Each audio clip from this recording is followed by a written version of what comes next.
अच्छा जी। सबसे पहली जो बात है, ऑर्डिनरी बिजनेस ऑफ लाइफ और economics as a social science, इसको देख लेते हैं। According to Marshall, economics studies the economic behaviour of the people living in a society. कि इकोनॉमिक्स जो है बेसिकली ये किसी भी सोसाइटी में जितने भी लोग रहते हैं उनके बिहेवियर को स्टडी करता है। उनका कलेक्टिव बिहेवियर है या उनकी इंडिविजुअल एक्टिविटीज़ हैं, इनको इकोनॉमिक्स क्या करती है, स्टडी करती है according to Marshall. Economic activities of the people outside the society are not therefore considered in the study of economics.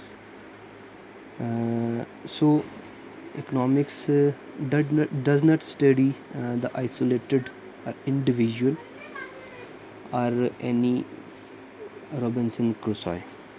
Economics जो है अकॉर्डिंग टू मार्शल ये किसी भी सोसाइटी में जो लोगों का कलेक्टिव बिहेवियर है उसको भी स्टडी करती है, और जो लोगों के इंडिविजुअल एक्टिविटीज़ हैं, सोशल एक्टिविटीज़ जो कहलाती हैं, उनको भी स्टडी करती हैं। इकोनॉमिक्स की बेसिकली यहाँ से आपको दो तरह की टाइप्स नज़र आएंगी। अगर आप इंडिविजुअल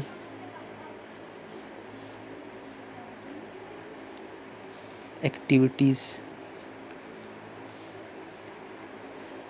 की बात करोगे, इकोनॉमिक एक्टिविटीज़ या इंडिविजुअल इकोनॉमिक एक्टिविटीज़ की बात करोगे तो ये बात आपने हमेशा ध्यान में रखनी है कि एक टर्म यूज़ होती है इकोनॉमिक्स में, मैंने आपको पहले भी बताया था, जिसको कहते हैं इकोनॉमिक एजेंट्स, या इसको कहते हैं इकोनॉमिक वेरिएबल्स। तमाम के तमाम वेरिएबल्स जो एजेंट्स जो हमारी इकोनॉमी के साथ, किसी भी इकोनॉमी के साथ लिंक करते हैं, उनको कहते हैं इकोनॉमिक एजेंट्स और economic variables. Number of variables और agents are there like price of a commodity, like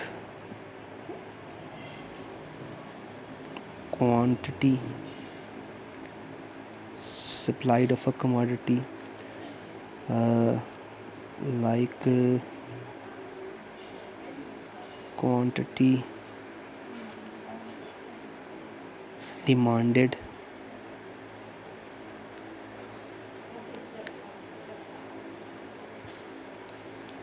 like unemployment,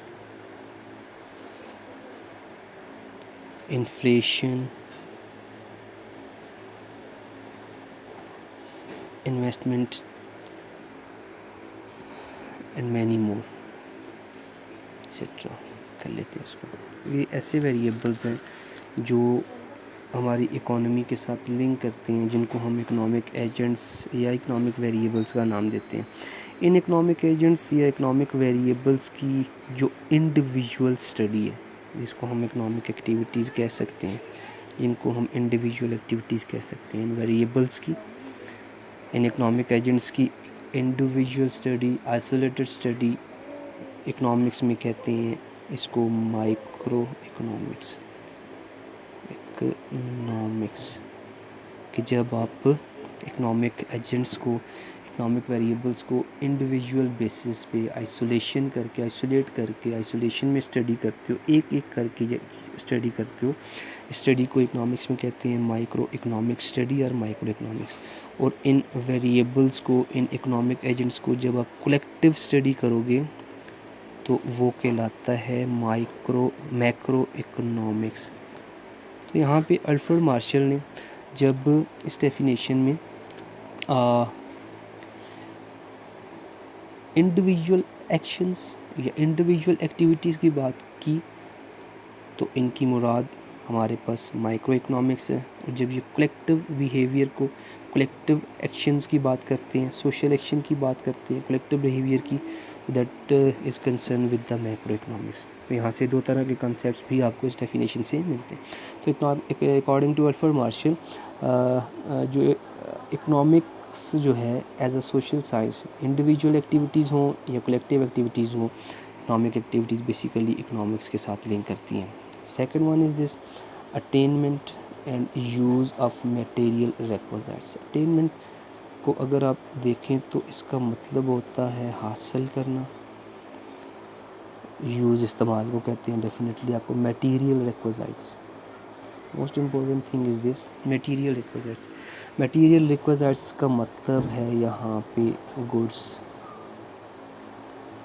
only, बात ध्यान में रखनी है। मटेरियल रिक्विजिट्स का मतलब है गुड्स ओनली, क्योंकि गुड्स ऐसी अशियाँ हैं, गुड्स ऐसी चीज़ें हैं जो कि मटेरियलिस्टिक फॉर्म में होती हैं, फिज़िकल फॉर्म में होती हैं, टेंजिबल होती हैं, नज़र आती हैं, जगह घेरती हैं, तो हम इनको कहते हैं मटेरियलिस्टिक थिंग। तो according to Alfred Marshall, economics जो है ये अटेनमेंट ऑफ गुड का नाम है, अटेनमेंट ऑफ गुड का नाम है और यूज़ ऑफ गुड्स का नाम है। यहाँ से अगर आप देखो तो अल्फ्रेड मार्शल और एडम स्मिथ एक ही ग्राउंड में लाई करते हैं।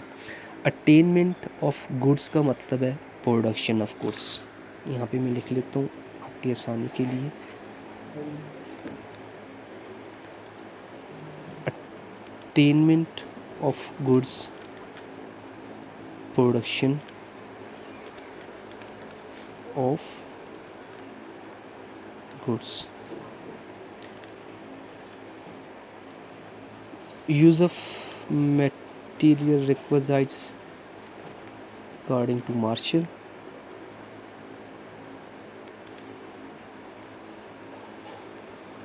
और consumption of goods according to Adam Smith. यहाँ पे ये दोनों एक ही पॉइंट पे ला करते हैं कि एडम स्मिथ ने भी यही कहा था कि प्रोडक्शन ऑफ गुड्स के बैकअप पे जो रूल्स इस्तेमाल किए जाते हैं, जो लॉज इस्तेमाल किए, that laws and rules concern with economics. और कंजम्पशन ऑफ गुड्स में भी उन्होंने यही बात की थी। मैंने आपको एग्जांपल भी दी थी एक ला की, जिसको डिमिनिशिंग मार्जिनल यूटिलिटी कहते हैं। इसके बैकअप पे जो रूल्स और लॉज मैकेनिज्म इस्तेमाल होते हैं वो भी क्या कहलाते हैं, इकोनॉमिक्स। तो अल्फ्रेड मार्शल भी यही कहते हैं कि attainment of goods, production of goods, use of material requireds, consumption of goods, इनके बैकअप पे अटेनमेंट ऑफ गुड्स पे, अटेनमेंट ऑफ मटेरियल रिक्वायर्ड्स पे, यूज़ ऑफ मटेरियल रिक्वायर्ड्स के बैकअप पे जो रूल्स इस्तेमाल करते हैं basically according to Alfred Marshall ये इकोनॉमिक्स कहलाते हैं। इस एक पॉइंट पे अल्फ्रेड मार्शल और एडम स्मिथ दोनों एक ही ग्राउंड पे लाया करते हैं। The new one concept is well being, third one concept.